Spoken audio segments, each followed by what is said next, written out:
again, it's Catherine from Life, Lipstick and Love. I've got another topic today for you, which is self-love habits. So we understand what self-love is and why it's good for us. We're looking out for those times where we're not being self-loving, but how do we go from the ways we tend to behave, where we're not being loving to ourselves, to growing our self-love until it becomes the norm or a habit? So here's 10 ways you can build a self-love habit for yourself. So number 1, choose yourself. So give yourself permission to do what you want. Don't wait for others to give you permission. You might think this doesn't apply to you, but ask yourself if there's anything you want to do in your life or at work where you're waiting for someone else's permission. You might not have realised it before, but silently you are waiting.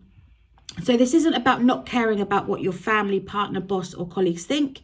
It's about not holding back from being who you want to be or doing what you want to do because you're scared or reluctant to ask, or just because you think you need someone else's permission. So you only need your own permission, so give it to yourself.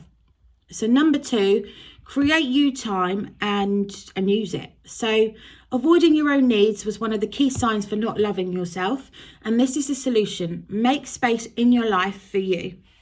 So one practical way to do this is to make time for you. Carve out your own personal time to do something that pleases or excites you. This is a time when you put yourself first. So when you create you time, you become a better parent, wife, husband, etc.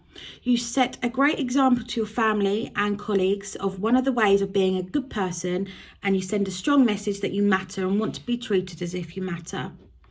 You matter enough to yourself to spend time on yourself and tend to your own needs and desires, and they need to respect that. And they will respect that even if it takes a little while to get you and them into the swing of it. If you find this is an uncomfortable prospect, ask yourself if rushing around doing lots of things for other people, however worthy, is feeding an underlying limiting belief. Like, I need to be busy or look after everyone else to be valued. Or is it because you really want to do it? So number 3, be realistic and double it. So unless we're talking about wise goals, you don't normally hear us talk about being realistic. So, however, we're not talking about a lack of ambition or not having big dreams or goals. This is about being realistic about what you can achieve in a given time scale. So to put it another way, don't overstretch yourself or take on too much. One of the times we hear our inner critical voice is when we get impatient or cross with ourselves that something's taken us too long, or we're not as far along with a project as we think we should be. So when you find yourself signing up for something, whether for you or someone else, stop and ask yourself, am I being realistic here? Can I really get this done in the time, or am I expecting too much of myself? And more importantly, what will be the price of doing it in this time scale? So will I have to stay up all night to finish it, or will something else I really want to do suffer? However long you think something is going to take, double it, or even triple or quadruple it, depending on the sort of person you are. This is about self-knowledge. Basically, don't give yourself so many things to do. Don't think you can fit in 10 things before you go out for that appointment when you've only got time for 2. You'll either fall short and be disappointed with yourself, or just be late. So number 4, learn to say no. This fits with the above 3 and is one very practical way to help you accomplish them. To choose you, create and use your time and curb your expectations of yourself. So learning to say no is a very practical skill. You learn by doing it, but there are a couple of techniques just to help you. So if you're the person whose automatic response is to say yes, that's a little bit like myself. Give yourself some time to say, I'll get back to you. It might need a little while, or say, I'll go and check my diary or my calendar. This gives you the option to think about it and obviously see if you have something on or not. But it's not just about if you're free, but if you actually want to say yes or not. Don't just say yes because you're free. You can even practice saying no. So start with very small things, or when it doesn't really matter. Once you've done it a few times, it will get easier, and you won't feel like you're letting people down then. So watch out for being a people pleaser and thinking that people will only like you if you say yes. Apologies. Number 5, be kind and gentle on yourself. So much of the time we can be quite hard on ourselves. I should have done this, or why didn't I do that? Or can I do more? Or why didn't I achieve that? Or why did I fail to reach that goal? This is not self-love and can be rectified by being kind and gentle on yourself. So do you sometimes expect more from yourself than you do from other people?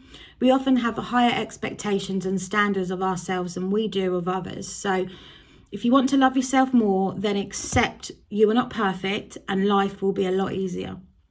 Doing a good job is great, but there comes a point where it tips over into more than good enough to the detriment of you and your performance. So be kind to you, be gentle, give yourself a break, both physically in real terms, but also figuratively speaking. So number 6, calm your inner critic. So your inner critic is never going to go away completely, and that's a good thing. It's helping you stay safe and keeping you on your toes on track. So pointing out when something could be improved or isn't helping you, but it can be also detrimental to your happiness and to loving yourself. So accept your inner critic for what it is. An inner voice trying its best to help you out, even though in an often misguided way. So it's working from the confines of its experience of you and the world, and that's not your inner critic's fault. It's just a matter of fact. So you need to help it to see where it's not helping you and retrain it to be more supportive and helpful. Accept that your inner voice and critic is a part of you, and loving yourself also means loving this inner voice, but doesn't mean that you need to accept everything it says or let it stop you making the changes you want in your life. Be aware of it, listen to what it's saying, but don't accept it as the truth. Examine it and take notice where it's helpful, or overrule it where it's not. So number 7, be mindful. One of the ways to address, put into practice and tick off the things you talked about so far is to be mindful and practice a simple form of meditation. So when you meditate, you put yourself first. You're with yourself. So in that very moment, so your mind might be thinking about a million things, but you bring it back to the present moment and you are aware of you. So this is your time. So you're taking or creating some you time. And you're also setting a specific time, however small that might be, to use just for yourself, and be realistic about it. In that time during your meditation, you're bringing a calm awareness to yourself and what's going on. So include your inner voice and around you at that time. So number 8, find your energy. Look for what energizes you. If you don't know, search for it. Find it and do it. It might be something creative like drawing, painting, writing, or speaking. It might be something physical like playing a sport, swimming, dancing, walking. It might be challenging, but it could be gentle and be about getting your body moving or getting out in nature. It might be something that gets your adrenaline pumping, or where you get lost in the zone. And that's what you're looking for. Something for you that makes you feel alive. So next one, number 9, is developing yourself.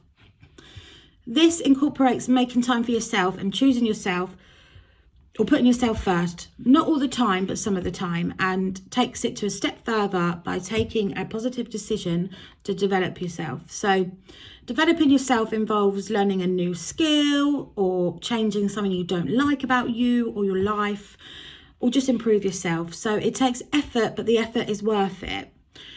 Just because by spending effort on yourself, you show yourself that you are worth spending time on, you're worth developing, you deserve to improve or change things for the better, or you just do things that are going to ultimately make you more happier and more fulfilled. So last one is, one of the keys to personal development is getting clear about what you want and then finding the best way to achieve it. So that means setting clear goals around what you want to achieve for yourself, and of course for your family and friends and community. There's nothing more self-affirming than achieving something that means a lot to you. So self-love means developing yourself. So know you are enough and believe it. So that's the end of today's topic of self-love habits. I hope you found this beneficial. Sorry I keep messing up my words, but wouldn't be me if I didn't. But I hope you have a lovely day, and I look forward to seeing you all soon. Bye.